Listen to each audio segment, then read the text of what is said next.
도우시며 같이 하여 주시옵소서. 살아계신 예수님의 이름으로 간절히 기도하옵나이다. 아멘. 요한복음 12장 12절에서부터 16절까지 말씀을 보았습니다. 예수님께서 예루살렘 성으로 들어가시는 그런 장면이죠. 여기 13절을 보게 되면 종려나무 가지를 가지고 맞으러 나갔다고 그랬어요. 많은 사람들이 종려나무 가지를 가지고 나가는데 예수님께서는 작은 나귀를 타고 들어오고, 그리고 깜짝이야. 예수님께서는 나귀를 타고 가시고 백성들은 거기에서 종려나무 가지를 바닥에다 이렇게 깔고, 그리고 예루살렘 성으로 들어가시는데 사람들이 뭐라고 하느냐, 13절에 보니까 호산나 찬송하리로다 이렇게 말을 하고 있습니다. 호산나 찬송하리로다, 주의 이름으로 오시는 이 곧 이스라엘의 왕이요, 이렇게 말하더라는 것입니다. 이스라엘의 왕으로서 이 백성들은 예수님을 맞이하게 되는 것이죠. 그러면서 15절 보게 되면은 이런 말씀이 있습니다. 이는 기록된 바 시온에 따라 두려워 말라, 보라 너의 왕이 나귀 새끼를 타고 오신다함과 같더라. 이미 이 일들에 대하여서 성경은 다 이미 예언하고 있더라 이 말입니다. 예수님은 말씀이십니다. 말씀의 본체십니다. 이 성경 말씀의 본체시고 천지를 창조하실 때도 이 말씀으로 창조하셨거든요. 이 말씀이 힘이 있어서 그 말씀대로 온 우주 만물이 창조가 됐습니다. 그리고 그 말씀이 기록해 선지자들을 통해서, 예언자들을 통해서, 또 그리고 제사장들을 통해서, 많은 사람들을 통해서 이 땅에 이제 예수 그리스도께서 메시아가 오실 것을 예언을 했었어요. 그 예언을 하는 그 말 나가서 받으시라고 그래요. 그 예언을 하셨는데 그 예언한 대로 그 말씀의 주체이신 예수님께서 예언한 대로 이 땅에 오시게 된 것입니다. 어찌하든지 간에 오늘 이 땅에 예수님이 오신 것을 만나고, 그리고 이 땅에 예수님이 오신 것의 것 이후에 우리가 예수를 믿게 된 것은 먼저 우리는 가장 큰 복이라는 사실에 대해서 먼저 말씀을 드립니다. 자, 구약의 예언을 한번 보죠. 스가랴서 9장 9절인데 한번 볼까요? 자, 시작. 시온에 따라 크게 기뻐할지어다. 예루살렘에 따라 즐거이 부를지어다. 보라, 내 왕이 내게 임하나니 그는 공의로우시며 구원을 베풀며 겸손하여서 나귀를 타나니 나귀의 작은 것 곧 나귀 새끼니라. 아멘. 예수님이 오시기 몇백 년 전에 이미 이 선지자들을 통해서 예수님께서 어떤 모습으로 오실 것과 어떻게 예루살렘 성에 들어갈 이 모든 것들을 다 예언을 해놓으셨어요. 그대로, 그리고 또 예수님은 그대로 실행이 되는 것이죠. 자, 시편 118편 25절 26절 두 절을 보십시다. 시작. 여호와여 구하옵나니 이제 구원하소서. 여호와여 우리가 구하옵나니 이제 형통케 하소서. 26절. 여호와의 이름으로 오시는 자가 복이 있으며 우리가 여호와의 집에서 너희를 축복하였도다. 아멘. 이 예수 그리스도께서 구원자로 오실 것에 대해서도 이미 예수님이 오시기 수백 년 전에 그들이 예수님을 바랐고 또 오실 것에 대하여서 이야기를 하고 있는 것입니다. 그리고 예수님은 결국 오셨습니다. 성경은 그대로 1.1에 한 글자도 가감없이 그대로 이루어지고, 또 예언한 것은 그대로 하나님께서 약속하셨기 때문에 그대로 실천해 나갑니다. 자, 말씀을 조금 바꾸어서 우리가 이 땅에 살아가는 데 있어서 힘든고 어려움이 많이 있을 수 있습니다. 그럼에도 불구하고 우리가 믿는 것은 하나님이 우리와 함께 하신다, 그 말을 믿는 것이거든요. 그리고 또 우리를 구원했다는 것에 대해서 분명히 믿고 구원받은 자로서의 권세와 능력이 주어짐을 우리가 믿고 그대로 살아가고 있습니다. 자, 조금 더 나가서 마태복음 24장 25장 이렇게 보게 되면은 그 종말에 대해서 말씀을 하고 있습니다. 몇 주 전에도 제가 말씀을 드렸습니다만 앞으로 세상은 점점 어려워질 것입니다. 좋아질 리는 없어요. 설사 조금 좋아지고 내 가게가 좀 늘어나고 내가 좋은 집으로 이사 간다 할지라도 이 보이지 않는 세계 속에서 이 악한 것들과 죄악은 점점 만연이 될 것입니다. 그것을 성경은 패역한 시대라고 말해요. 음란하고 패역한 시대라고 그래요. 그것은 뭐냐면, 음란하다라는 것은 이 사람들이 성적으로 음란한 것도 있지만 하나님보다도 세상 것들에 대해서 더 관심을 갖고 예수는 믿지만 종교인 행세를 할 뿐이지 그리스도인으로서 살아가는 자가 너무나 적을 것을 말하고 있습니다. 그리고 패역하다라는 것은 하나님 앞에 서는 데 있어서 형식적으로 이 속에 감추고 거짓을 가지고 신앙생활하는 것을 말하죠. 여러분, 이 이스라엘 백성들이 예수님 물론 오시기 전이지만 이스라엘 백성들이 하나님을 잘 섬겼지만 이방 사람들에게 더러더러 이렇게 공격을 당했어요. 또 그리고 농사를 져놓으면 홀딱 뺏어가기도 했어요. 또 그리고 이스라엘 백성들이 하나님을 섬겼음에도 불구하고 질병이 일어나기도 하고 가뭄이 오기도 하고 홍수가 나기도 하고 그랬어요.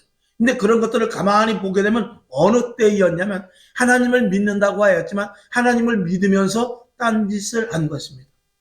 성경은 언제든지 그렇게 말하고 있어요. 이스라엘 백성들에게 혹은 북이스라엘이나 남유다나 어쨌거나 그 이스라엘 백성들이 멸망할 때도 하나님께서는 말씀하십니다. 너희가 나를 버렸다라고 말하고 있어요. 근데 이스라엘 백성들의 입장에서 볼 때는 하나님을 버리지 않았어요. 왜? 제사도 지나고 예배도 드리고 그랬단 말입니다. 그런데 무슨 하나님을 버렸냐? 이렇게 말할 수가 있을 정도로 그들은 하나님을 버리질 않았습니다.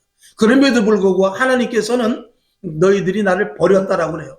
그것이 말라기서에 가면 아주 정확하게 나타나고 있는데 너희가 양을 드리는 데 있어서 처음에는 양을 드릴 때 내 죄 때문에 양이 죽으니까 그 양을 실한 것을 갖다가 양을 드릴 때 정성을 다해서 드렸어요. 근데 시간이 지나고 보니까 어차피 이거 죽을 양인데 가만히 보니까 저 양이 비리비리해. 눈이 멀었어. 다리가 절어. 새끼도 못 나. 이제는 죽을 때가 다 됐어. 그런 양을 갖다 어차피 죽을 거니까 하나님 이런 양이라도 어차피 죽을 건데 이 양을 받으시죠. 그리고 실한 양은 제가 잘 키워서 나중에 하나님께 꼭 필요할 때 드릴게요. 이렇게 거짓을 하면서 양을 드렸다 그 말이에요. 오늘도 우리가 이 시간 드리는 것을 우리는 시간이 남아서 드리면 안 됩니다. 우리는 일주일 가운데 오늘이 중심이에요. 하나님 앞에 드리는 모든 것들은 우리가 이 시간이 중심이 돼야 돼요. 그리고 세상에 나가서도 하나님을 항상 인식하면서 살아야 됩니다. 우리는 여분의 시간을 드리는 것이 아니에요. 일주일 동안에 살다가 한 시간을 드리고 그것을 그냥 근거로 해서 나름대로 어떤 그냥 하나의 씨앗으로 해서 산다라는 그런 마음을 가지면 안 됩니다. 물론 그것만 해도 가상하긴 합니다만 거기에 씨앗이 되되 그 씨앗에 전심해야 됩니다. 거기에 최선을 다해야 됩니다. 그 시간이 아니면 정말로 귀한 시간이기 때문에 이 한 시간이 아니면 나의 모든 이 일주일은 아무 의미가 없다라는 그런 확실한 신앙을 가지고 이전에 나와 예배를 드려야 되는 것입니다. 그냥 우리가 오늘도 한 시간 드리고 집에 가서 아유 오늘은 좀 쉬어야지. 집에 가서 나는 이제 오늘 하루 예배 드렸으니까 또 일주일 무슨 일을 할까 나름대로 그 하나님과 관계되지 않는 걱정을 한다면 그것은 하나님을 기만하는 것밖에 되지 않은 것입니다. 그러니까 이스라엘 백성들이 그렇게 신앙생활을 한 거예요. 오늘도 예배 드리지만 많은 교회에서 오늘도 한 600만 명이 예배를 드릴 것입니다. 한 600만 명이 예배 드리는데 정말 하나님 앞에 마음과 뜻과 정성과 생명을 다하여 드리고 정말 예배 드리는 시간이 즐겁고 예배 드리는 시간이 기쁘고 꼭 어제부터 또 그저께부터 아니 오늘 주일만 지나도 월요일부터 주일날이 기다려지고 사모하는 그런 심정을 가지고 예배 드리는 사람이 얼마나 되는가를 생각해 볼 때 너무나 그 수가 적은 것입니다. 그러면 교회라고 만들어 놓긴 했지만 교회라고 세워 놓긴 했지만 정말 하나님이 기뻐 받으실 예배를 드리는 것이 너무나 적다 이거죠. 그것이 이제 앞으로 이 시대가 가면서 점점 그런 일들이 일어날 것입니다. 그건 뭐냐면 세상이 점점 음란하고 폐역한 시대로 가기 때문에 그런 것입니다. 그래서 우리가 정신 똑바로 차리고 신앙생활 바로 하지 않으면 우리는 세상 사람들의 타성에 젖어서 종교인으로 전락할 수밖에 없다라는 것을 말씀을 드리죠. 어찌하든지 간에 세상은 점점 악해져 가고 세상 사람들도 많이 걱정을 합니다. 야, 이제 종말이 다가왔다. 아무래도 이제는 이게 뭐 전쟁 나는 거 아니냐? 경제적으로 어려워서 어떡하지? 질병이 왜 이렇게 많으냐? 병원에 가면은요, 대합실 이상 갑니다. 정작 대합실은 텅텅 볐어요. 그래가지고 통계를 보니까 뭐 전국에 대합실이 없어지는 데가 많습니다. 왜? 버스를 타질 않아요. 그리고 적자라네. 그러니까 적자가 돼서 줄도산을 하는 것이 이 터미널 버스 업자들입니다. 근데 병원은 아주 뭐 북새통입니다.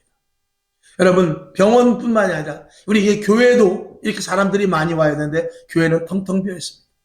오늘도 많은 사람들이 모이는 놀러 가는데 재미있는 거 그런 데는 사람이 바글바글해요. 근데 교회는 사람이 없습니다. 정말 영혼에 대해서 관심을 갖는 이 자리에 사람이 없어지는데 점점 그런 시대가 옵니다.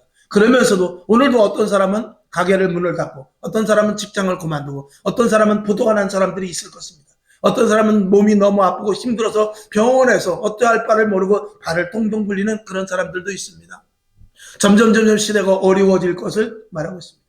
사람들은 조금 좋은 시대를 만났을 때, 조금 평안했을 때, 그들은 언제 내 시대 속에서 언제 정말 어려운 시대가 올지 모르니까 먹자, 마시자, 놀자, 이렇게 사는 사람들이 점점 주류를 이어나갈 것입니다. 성경은 그렇게 말합니다. 주님께서 마지막 때 어떤 일들이 일어날 것에 대해서 성경은 소상히 기록을 하고 있습니다. 마지막 때 거짓 그리스도, 마지막 때 가짜 교회들이 세워지고, 마지막 때 가짜 목자들이 많아지며, 그리고 거짓이 난무하는 것은 물론이거니와 사랑이 식어지고, 그리고 전쟁과 기근과 질병과 그리고 서로 미워하는 일들이 일어날 것을 성경은 분명히 말하고 있어요. 그리고 전쟁과 기근뿐만이 아니라 사람들의 마음이 피폐해져서 서로 부부간에, 부모간에, 자식간에 이 멀어지는 그런 일들까지도 성경은 다 기록을 하고 있습니다. 왜 제가 이 소두에 이런 말씀을 드리냐면, 성경 하나님의 말씀은 일전일획도 변함이 없이 이루어집니다. 오늘 이 예수님께서 나귀 새끼를 타고 예루살렘에 들어갈 것까지도 이미 수백 년 전에 예수님 오시기 전에 예언을 했고 그것이 이루어져요. 물론 예수님의 탄생, 예수님의 태어나실 것은 물론이거니와 예수님의 탄생, 그리고 어떻게 죽으실 것과 죽으신 후에 3일 만에 부활하실 것과 이런 것들이 성경에 예수님 오시기 전에 다 예언자들이 기록을 했어요.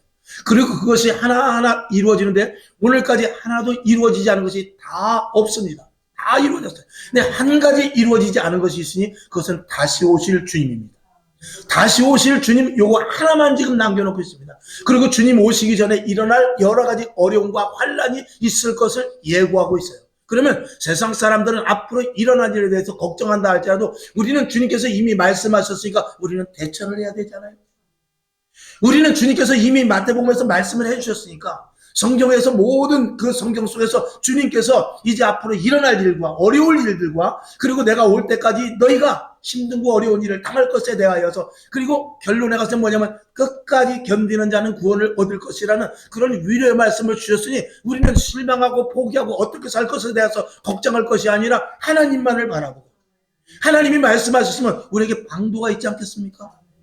자, 예를 들어서 우리에게 일어날 어려운 일을 말했으면 거기에 대한 해답도 있을 것입니다. 해답은 무엇입니까? 오직 의인은 무엇으로 살죠? 믿음으로 말미암아 사는 것입니다. 오직 우리가 믿음으로 살 때 끝까지 견디고 이겨나가는 믿음으로 살 때 하나님께서는 우리들을 끝까지 인도해 주실 것입니다. 어떤 사람은 하나님의 축복 가운데 목회자도 마찬가지입니다. 목회자도 어떤 목회자들은 정말 설교할 때마다 베드로와 같이 3,000명씩 5,000명씩 그렇게 와서 부흥되는 그런 목회자가 있을 수도 있지만 스데반 집사와 같이 한 번 설교하고 그 자리에서 죽을 그런 목회자도 있습니다. 그거는 하나님께서 나에게 주신 그 맡겨주신 그 나름대로의 사명이에요. 여러분들도 마찬가지입니다. 여러분을 큰 교회에다가 입적시킬 수도 있고 작은 교회 점점 힘들지만 그럼에도 불구하고 작지만 바른 교회에서 신앙생활 하라고 거기다가 주님께서 심어놓을 수도 있는 것입니다. 어찌하든지 간에 저와 여러분은 마지막 때 힘들고 어려운 일이 분명히 있을 것은 우리가 감수를 해야 되고 그 일에 대해서 여러분들이 대처하실 수 있기를 주님의 이름으로 축원하되 믿음으로 대처해야 됩니다. 여러분 굳센 믿음을 갖기를 원합니다. 사도행전 교회를 가보면 오직 말씀과 기도입니다. 말씀과 기도 외에 그것 외에는 답이 없습니다. 예수님께서도 말씀하십니다. 기도 외에는 이런 이유가 나갈 수 없다. 내 집은 만민이 기도하는 집이다. 이렇게 정의를 했기 때문에 말씀과 기도가 여기서 떨어져 나가면 그것이 희석되면 그 교회는 교회로서의 가치는 절대적으로 떨어진다는 것이죠. 오늘도 보면 25절을 다시 보죠. 26절인데 여호와여 구하옵나니 이제 구원하소서. 저게 호산나입니다. 호산나 우리를 구원하소서. 그러니까 예수님께서 나귀 새끼를 타고 가실 것과 그리고 호산나 호산나 외쳤던 그 요한복음 12장 오늘 말씀 본문에서와 마찬가지로 이미 이 나를 구원하소서 이 말씀조차 이 단어 하나조차도 이미 예수님 오시기 전에 예수 그리스도를 그렇게 부를 것에 대해서 예언을 다 해놓으셨다 그 말입니다. 우리는 이 예언의 말씀을 믿는 그 안으로 들어와 있어요. 그 자체가 먼저 복인 줄로 믿습니다. 자, 예수님께서는 이렇게 예루살렘 성으로 입성하시는데, 작은 나귀를 타고 예루살렘 성으로 입성하시는데, 문제는 뭐냐면, 다시 한번 스가랴 9장 9절을 한번 보겠습니다. 자, 시작. 시온에 따라 크게 기뻐할지어다. 예루살렘 따라 즐거이 부를지어다. 보라, 내 왕이 내게 임하나니 그는 공의로우시며 구원을 베풀며 겸손하여서 나귀를 타나니 나귀의 작은 것 곧 나귀 새끼니라. 아멘. 그러면서 호산나 호산나 외쳤어요. 근데 우리가 여기서 분명히 알아야 했거든. 이스라엘들은 뭐라 그러냐. 오늘 여기 보니까 시온에 따라 크게 기뻐할지어다. 예루살렘 따라 즐거이 부를지어다. 분명히 이렇게 예언을 했어요. 그렇기 때문에 이 이스라엘 백성들은 예수님께서 예루살렘 성에 들어가니까 아까 서두에서도 말씀을 드렸듯이 이제 그 당시 이스라엘은 로마의 속국이었거든요. 로마의 지배를 받았단 말입니다. 우리나라가 일제 36년에 있듯이 로마의 지배를 받고 있어요. 그래서 이제 예수님께서 오셔서 왕으로 오시니까 진정 저분이 메시아라면 우리를 로마에서부터 풀려, 그리고 우리나라가 독립되어서 다윗 시대와 같이 솔로몬 시대와 같이 융성한 나라가 되었는데, 바로 저분 예수 그리스도 메시아께서 오셔서 이제 이스라엘을 제대로 된 나라로 만드실 것이다. 그렇게 기대했던 것입니다. 그러니까 예수님께서 예루살렘 성을 입성하실 때 모두가 다 환영을 했습니다. 그것이 사실은 착각이었던 것이죠. 예수님께서는 이 땅에 오실 때 우리들의 육신에 먹고 마시고 입고 그런 부분들은 예수님께서 3년 반 동안 하셨습니다. 그러나 그 3년 반 동안 하신 일들을 통해서 너희가 먹고 마시고 입고 이런 것에 대해서 이야기를 하신 다음에 예수님께서 뭐라고 하냐면 너희가 내 교회를 세워야 될 것이다 그랬어요. 그리고 교회를 통해서 너희가 새로운 사람으로 거듭나고 교회의 지체가 돼서 너희가 영적인 존재로 변화될 것을 말하고 있어요. 너희가 먹고 마시고의 문제가 아니라 너희 영혼이 잘된 것 같이 범사가 잘 되는 일에 대해서 너희가 관심을 가져야 될 것을 이야기했는데, 그 당시 예수님의 제자들조차도 그것을 알지 못했다 그 말이에요. 성경을 한번 봐야 되겠어요. 마가복음 10장 37절. 자, 시작. 여짜오되 주의 영광 중에서 우리를 하나는 주의 우편에 하나는 좌편에 앉게 하여 주옵소서. 아멘. 이게 무슨 말이냐면 예수님 이제 예루살렘 성에 들어가서 이제 이 나라가 해방되면 우리를 장관 자리 하나 주십시오. 우리를 지금으로 말하면 시장 자리 하나 주십시오. 좌의정 우의정 하나 주십시오. 이렇게 말하는 것이죠. 예수님이 들을 때는 엄청나게 답답한 이야기죠. 그런데 그 당시 이 제자들은 그렇게밖에 영적인 그 수준이 그것밖에 되지 않았어요. 그렇기 때문에 예수님은 분명히 예루살렘 들어가실 것이고 예수님은 분명히 우리나라를 해방시킬 것이고 그리고 해방시킨 후에는 우리가 분명히 한 자리 할 것이다 라고 생각을 했던 것이 이 3년 반 동안 예수님을 따라다녔던 제자들의 모습입니다. 참으로 답답한 일이 아닐 수 없죠. 그러나 그럼에도 불구하고 우리들도 마찬가지입니다. 우리들도 다르지 않은데 주님께서는 우리들에게 이렇게 말씀합니다. 조금 전에 말씀한 대로 한번 성경을 더 보죠. 요한 3서 1장 2절. 시작. 요한 3서. 없어요? 네, 요한 3서 1장 2절. 시작. 사랑하는 자여 내 영혼이 잘된 같이 내가 범사에 잘되고 강건하기를 내가 간구하노라. 아멘. 제가 늘 말씀을 드리지만 우리 안에는 영혼이 나를 지배하는 것입니다. 내 안에서 영혼이 빠져나가면 이 육신은 바로 썩어버립니다. 이 육신은 바로 부패돼 버려요. 이 안에 영혼이 있음으로 말미암아서 이 육체가 건재하는 거예요. 오늘도 제가 예배 드릴 때마다 말씀하지 않습니까? 오늘도 제가 이렇게 서 있습니다만 여기서 내 영혼이 싹 빠져나가면 저는 여기 서 지탱할 수 없습니다.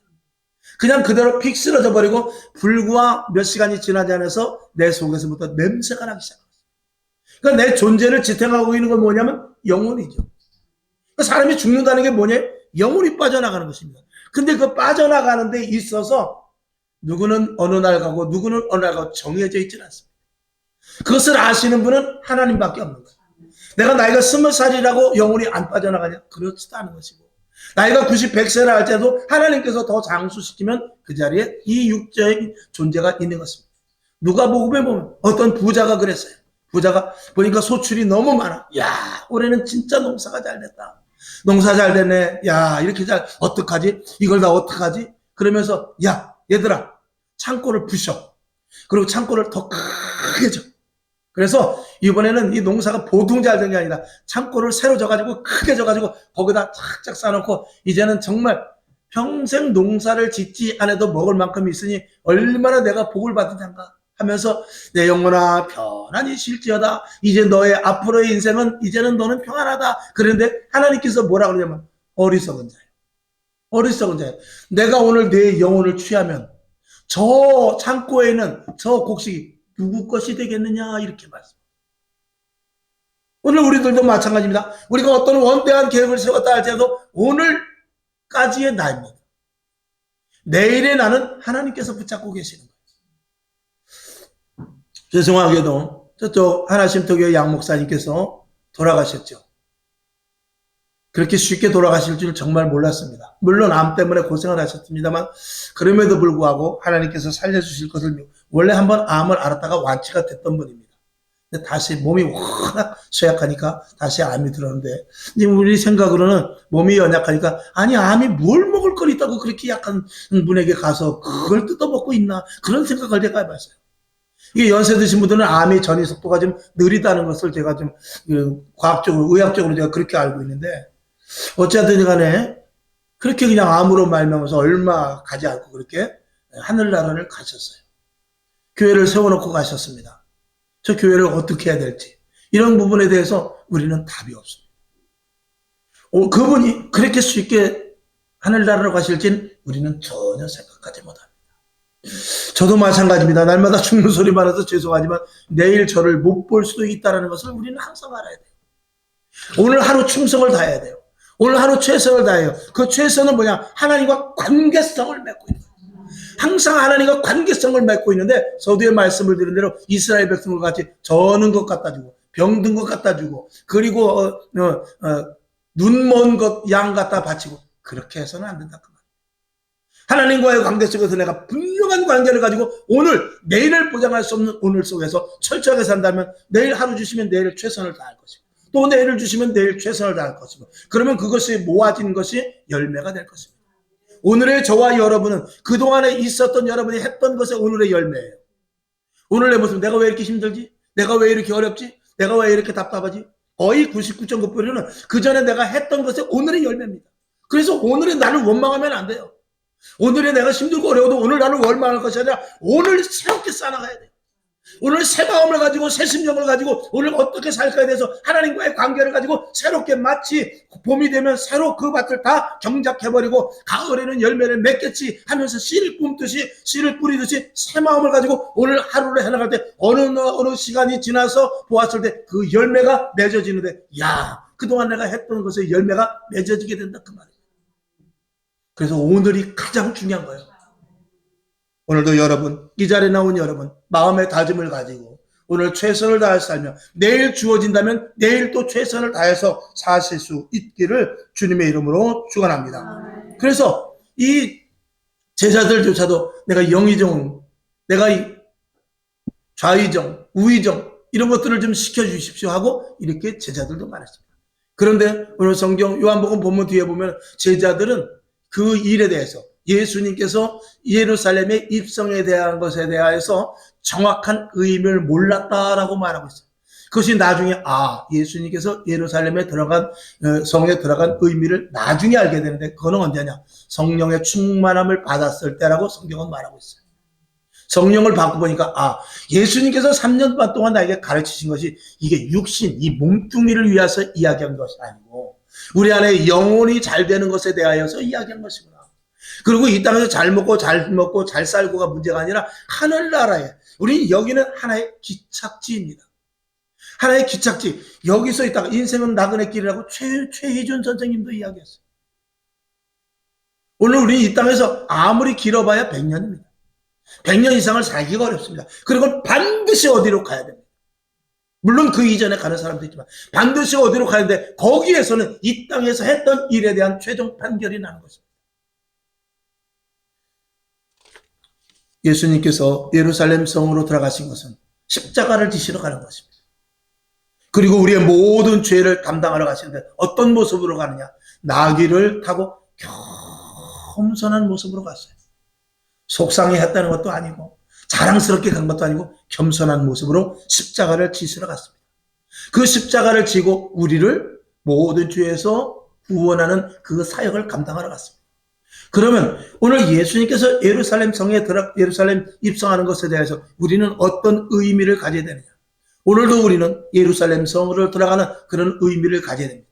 그건 뭐냐면 이제 고난주간도 오겠습니다만 우리도 역시 죽으러 가는 것입니다. 성경을 한번 봐야 되겠죠? 자, 누가복음 9장 23절을 보죠. 시작. 또 무리에게 이르시되 누구든지 나를 따라오려거든 자기를 부인하고 날마다 제 십자가를 지고 나를 쫓을 것이니라. 아멘. 예수님께서 십자가를 지시로 기꺼이 예루살렘 성을 들어가셨습니다. 우리는 오늘도 날마다 제 십자가를 지고 오라고 한 예수님 말씀 따라 날마다 나를 죽여야 되는 것입니다. 우리 속에는 날마다 내가 자라나고 있습니다. 나의 가장 큰 적은 다른 것이 아니라 나입니다. 내가 나한테 속아요. 내가 나를 설득시키기도 합니다. 그것을 합리화라고 말하죠. 내가 내 자신을 설득시키고 내가 내 자신에게 속아서 합리화시켜서 신앙생활, 사회생활 그리고 모든 일들을 그렇게 처리해 나갑니다. 그리고 그 중심에는 누가 서 있냐? 내가 서 있죠. 그걸 버리라는 거예요. 그리고 내가 모든 것들을 조정하고 내가 모든 것들을 계산하고 내가 모든 것들을 신앙 거리조차도 내가 합니다. 어떤 사람은 제가 누누이 말씀드리지 않습니까? 어떤 사람은 은혜 받을까 봐 겁나는 사람이 있습니다. 가만히 보니까 은혜를 받으면은 아이고 맨날 예배 나가야지, 맨날 기도해야지, 어딘가 붙잡혀 있는데 이게 보통 일이 아니구나. 야, 은혜 받아서는 안 되겠다 하고 거리를 적절히 자기가 유지합니다. 그래서 어디만큼 가고 목사님께서 요구해도 더 이상 가지도 않습니다. 그 이상 나는 어디까지만 갈랍니다 하고 스스로 자기가 신앙생활을 정해놓고 있어요. 그리고 더 이상 가지 않습니다. 왜? 은혜 받으면 나의 모든 것들을 뺏기니까. 취미도 뺏기죠. 시간도 뺏기죠. 자칫하면 남편과 아내와 친구들과 놀러가는 것도 뺏기죠. 다 뺏겨버리거든요. 그러니까 하나님의 은혜 안으로 들어가질 않는 것입니다.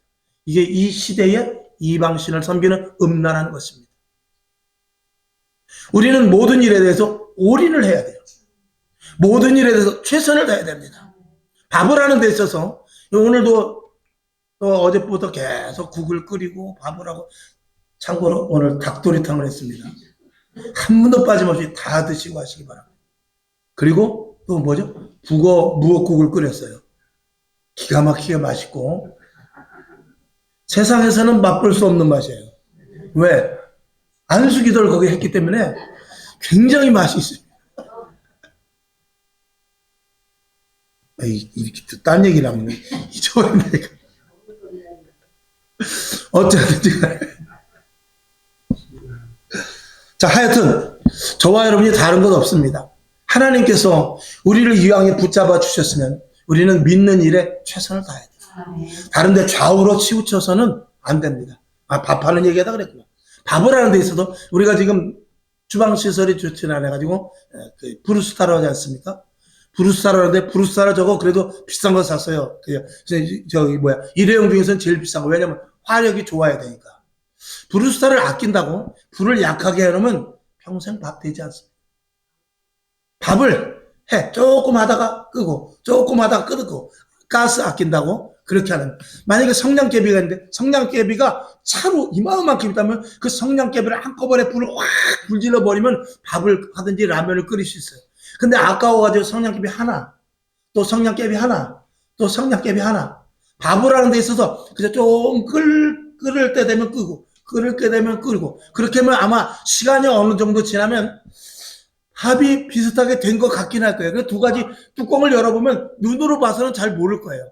그 밥이 그 밥 같은 건데 먹어보면 어떻게 되죠?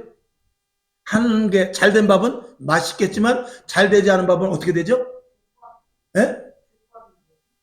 주기하는 거고 오토바이 타는 거예요. 오토바이 타는 게 뭔지 알죠? 선밥 잘못 먹으면 오토바이 탑니다. 바로 저쪽으로 직행해야 돼요. 그렇게 조금만 잘못되면은 그냥 버리는 것이 아니라 부작용까지 생기는 거예요.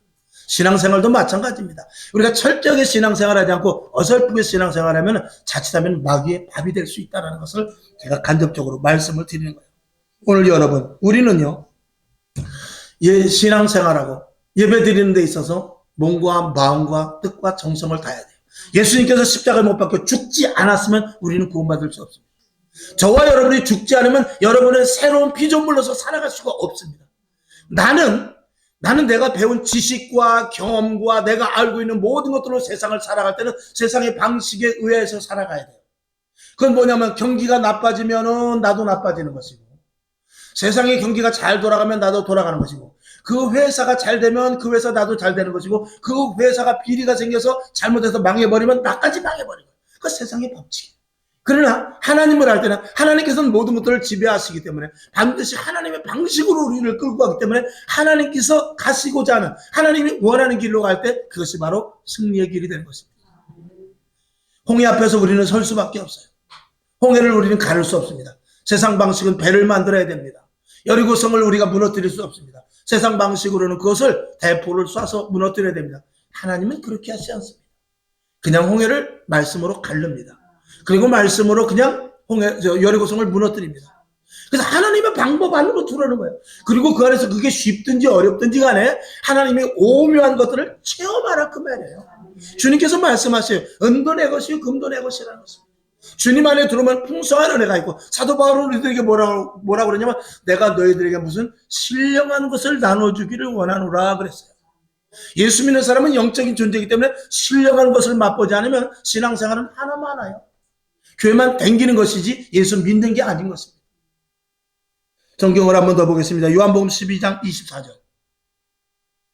자, 시작. 내가 진실로 진실로 너희에게 이르노니 한 알의 밀이 땅에 떨어져 죽지 아니하면 한 알 그대로 있고 죽으면 많은 열매를 맺느니라. 예수님을 말씀하시는 것이지만 오늘 종려주일을 맞이하여서 저와 여러분에게 이 말씀이 그대로 들어와야 돼요. 뭐냐면 나를 죽이지 않고는 신앙생활은 아무것도 할 수 없습니다. 그래서 우리가 처음에 예수 믿을 때 세례를 받는 거예요. 세례를 받는다는 것은 이제부터는 주 뜻대로 따르겠습니다. 저도 말씀을 드려요. 군대 갔으면 군대 법을 따라야 돼요. 아유, 20km 행군을 한다. 10km 행군을 한다 그러면 이거 행군하면은요 우리 사람이 남원하지 않습니다. 이거 빵 하나 갖고요. 이거 배낭 이거 20kg짜리 메고 이거 못 갑니다. 그리고 이거는 논리적으로 이렇고 합리적으로 이렇고 의학적으로 이렇고 과학적으로 이러면 그 사람은 군대 생활 못 합니다. 돌아오는 건 빠따밖에 없습니다. 군대에서 하라면 하는 거예요. 하나님 앞에도 마찬가지입니다. 그렇게 해야만 적과 싸워서 이길 수 있는 힘이 생기기 때문에 싫어도 그렇게 시키는 거예요. 하나님 안에서도 마찬가지입니다. 내가 죽지 않으면 하나님의 일을 할 수 없기 때문에 우리 보고 죽으라는 것이지 왜 우리를 죽이고 싶겠어요? 네 방법으로 해서는 육체적인 일을 할 수 있지만 영적인 전투에서는 백전백패라 그 말이에요. 네가 마귀를 아냐? 네가 사단을 아냐? 네가 귀신을 아냐? 네가 영적인 세계를 아냐? 그것을 이기고 그것을 제어하려면 반드시 너는 죽고 내가 개입이 돼야 된다. 그것을 이야기하는 것입니다. 겉으로 잘 되는 것 같지만 망할 길이요. 겉으로 보이는 것이지만 보이지 않는 속에서 우리를 넘어뜨리려는 역사. 이런 것들이 너희에게 감지되어야 되는데 그것은 네가 죽지 않으면 할 수 없다라고 말하는 것입니다. 결론으로 말씀을 드립니다. 호산나 나를 구원하소서. 백성들은 말했습니다. 근데 그 구원이 그들은 먹고 마시고의 구원이고 그 나라가 잘 되는 것이 구원인 줄 알았어요. 근데 진짜 구원은 우리의 영혼이 잘 되는 것입니다. 오늘 우리 신앙생활도 착각해서는 안 됩니다.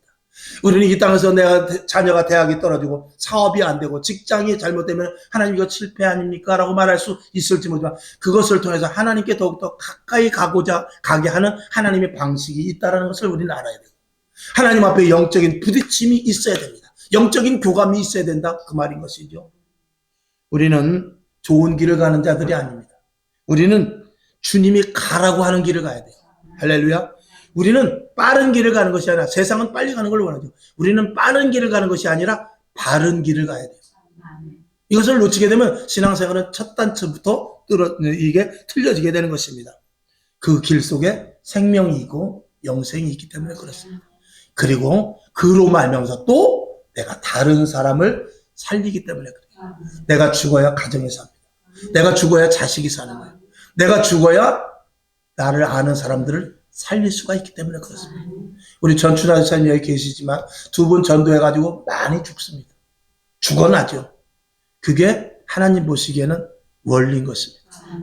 오늘도 저와 여러분 정료주의를 맞아요. 예수님이 죽으러 갔습니다. 저와 여러분 죽지 못한 부분이 있으면 오늘도 죽으시기를 주님의 이름으로 축원합니다. 아버지 하나님 감사합니다. 오늘 말씀이 우리 신비에 깊이 새겨지게 하여 주시옵소서. 예수님의 이름으로 축복하며 기도합니다. 아멘. 우리 찬송가 올리겠습니다.